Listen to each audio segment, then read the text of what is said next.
Here's something to remember under personal development, some things I had to learn. First, steps to success.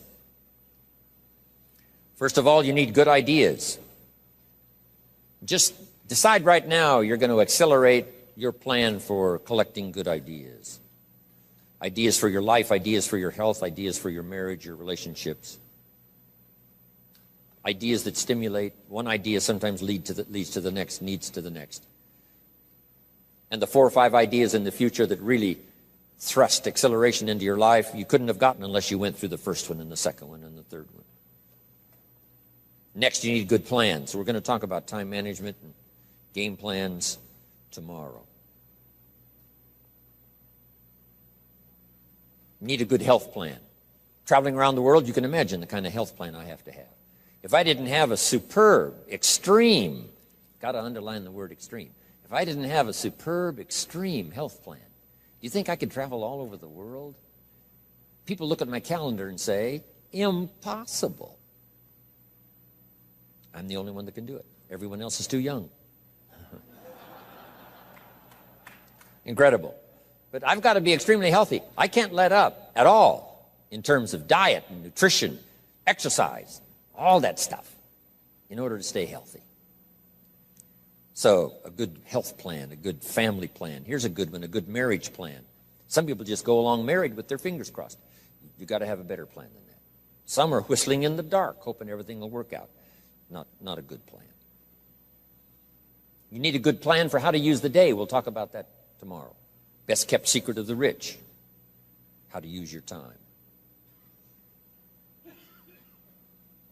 A good plan to meet the right people over the right amount of time to stimulate your life. You need a game plan for lifestyle. We'll talk about that later. So to succeed, we need good ideas and good plans. Here's the next.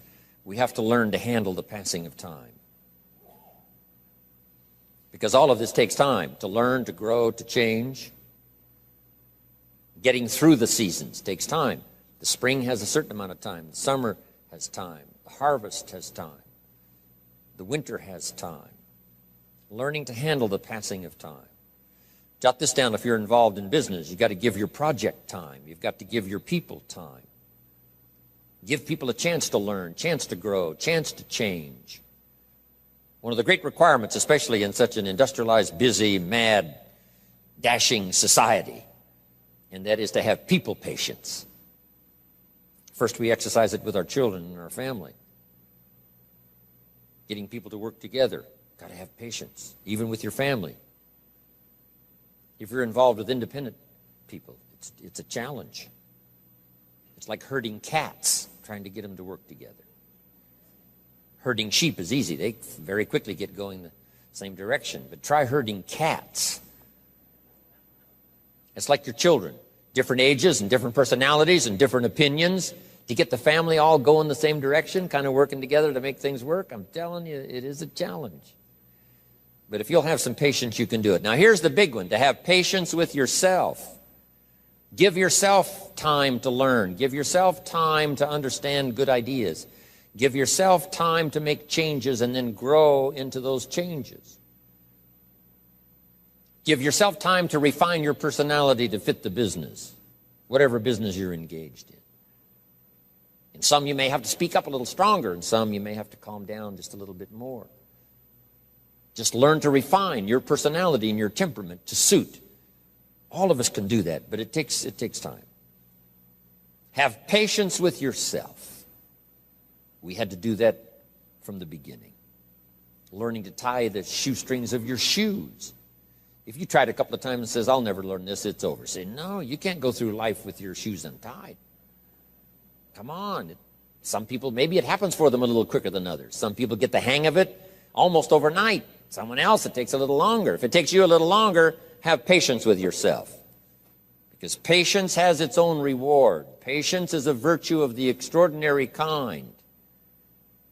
We have to have patience with our employers. We have to have patience with government officials. You've got to have patience with IRS. You've got to have patience with the Army. You've got to have patience with the FBI.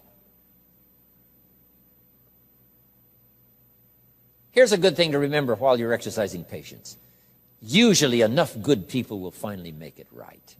You just got to jot that down. Usually enough good people will finally make it right. Not everyone in the community is going to toe the line and do the moral thing. But let me tell you what, most will. That's how we create a society that we can live in. Most will. Every teenager will not obey all the rules and regulations and live a model life. Not everyone will, but jot this down. Most will. Enough will. When the good Lord recruited 12, not every disciple, not every one of the 12,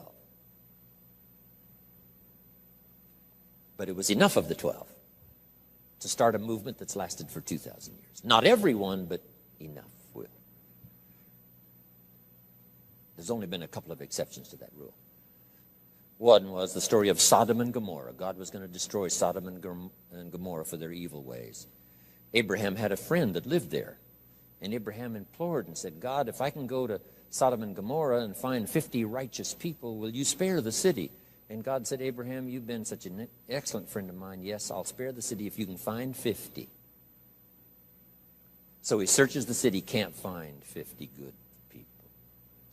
Comes back and says, Lord, would you take 40? God says, Abraham, for you, come on, I'll do it, if you can find 40. So he searches for 40, can't find 40. And he comes back and says, would you take 30? Good Lord says, Abraham, only for you will I reduce it to 30. Can't find 30. Can't find 20. Abraham said, this is my last request. Would you take 10?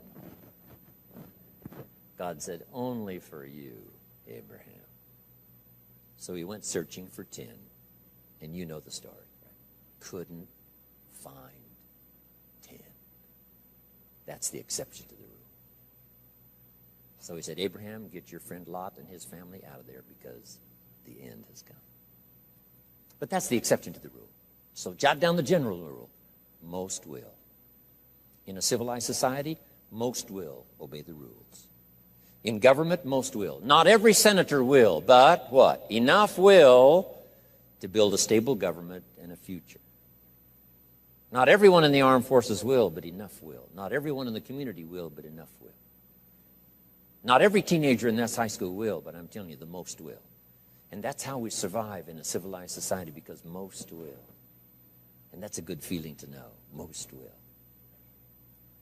Okay. So have patience. Next, under personal development, is learning to solve problems.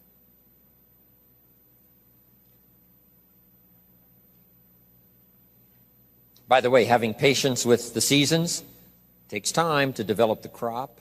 You can't plant the seed, dig around it in a few days saying, where is it, where is it? And you can't really help. All you can do is nourish. Some people plant in the spring, leave in the summer. Just haven't got the patience to last. So next comes solving problems. Business problems, family problems, personal problems, financial problems, emotional problems. There's all kinds. Here's a good idea I found in solving problems. Every once in a while you've got to, I haven't got it here, but I can just describe it for you. Take a piece of paper, put a line down the center of the paper, and on the left side describe the problem. So just jot that down. A piece of paper in half, on the left side describe the problem. Sometimes it's a good idea to take a problem out of your head and put it on paper. We'll talk a little bit more tomorrow about how to think on paper. This is one of the ways to think on paper. Our mind usually is too busy sometimes to sort things out. So if you take it out of your mind, put it on paper, what is the problem? And you describe to the best of your ability what the problem is. And then ask this question, is that all of it? Because if you're going to prescribe something for the problem, you need to know what all of it is. When you've got it all listed, on the other side now of the paper is called answers and solutions. The problem on one side, answers and solutions on the other side. And now let me give you 3 questions. 3 questions that can help solve most any problem. Here are those questions. Number 1, What could I do? So just jot that down. What could I do? Then you start developing what we call working papers. And the working papers consist of making a list of the things you could do to solve this problem. Number one, and you say, well, number one would take too long. I can see that right now. Let's go to number two. Maybe that's the answer. Number three, no, that isn't it. And let's say you've got several points now and you've done your best to try to solve the problem yourself and you can't solve it yourself. Here's the second question. What could I read? Maybe somebody spent a lifetime researching the problem you've got, and they've got some excellent answers from a lifetime of research. Maybe in your own journal you've taken notes before on something. You say, hey, I remember a class I took. Seems like there were some answers there, so you go back, do a little research. So under number two is research. And if you search, what? You will find. If you research, you will find. Search and research.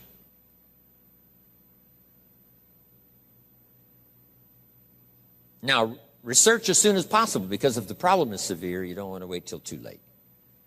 My friend Kenny comes to me and says, he just lost a beautiful lady, fabulous lady. They got a divorce. She was really something.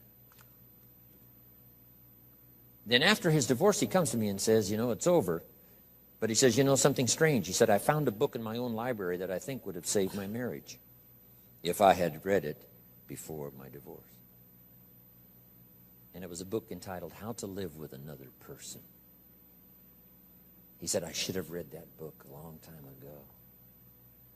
He finally read it, but it was a little late. It's like reading a book on nutrition after you've had a heart attack, right? I mean, that's good. That is good. But gosh, it's so much better to read it before. Spare yourself the agony and the lost time and maybe the loss of your life. Now, if you tried to solve it yourself and you can't solve it and you've researched and it doesn't seem like you've got the answer, here's number three. The third question is, who could I ask? Is there someone around me that might have the answer to my problem? Now, under that, put this. Don't ask first now. Try to solve it yourself. Develop some working papers. What you think you might do, that still isn't it. Here's some books I've read. This guy's crazy. This guy, no answers, haven't got it. Now I ask. But if you now can show your working papers to who you ask, you can't believe how swift the answer will come. All of us have heard this, but let's remind ourselves one more time and put it in your notes. We all love to help people who, first of all, try to help themselves. Back to the philosophy of deserve. I've tried to work it out, haven't got the answer. Maybe you can help me. Somebody is very willing to help you if they know you've tried first to help yourself. It works that way with our children, right? My daughter Linda, before she got married, used to travel a lot. She comes to me and said, Daddy, I'm headed for Thailand. I said, wonderful. She said, I've saved up my money. I said, fantastic. She said, I've got $1,000. I said, wonderful. She said, the kids wanted to go here, wanted to go there. I didn't go. They wanted to buy this, wanted to buy that. I didn't buy. I got my money put aside, $1,000. I said, Linda, unbelievable. You must be my daughter. That's fantastic. Now she said, to make the trip, I only need a couple of thousand more. An easy 2,000, right? But she knew she couldn't get the whole 3.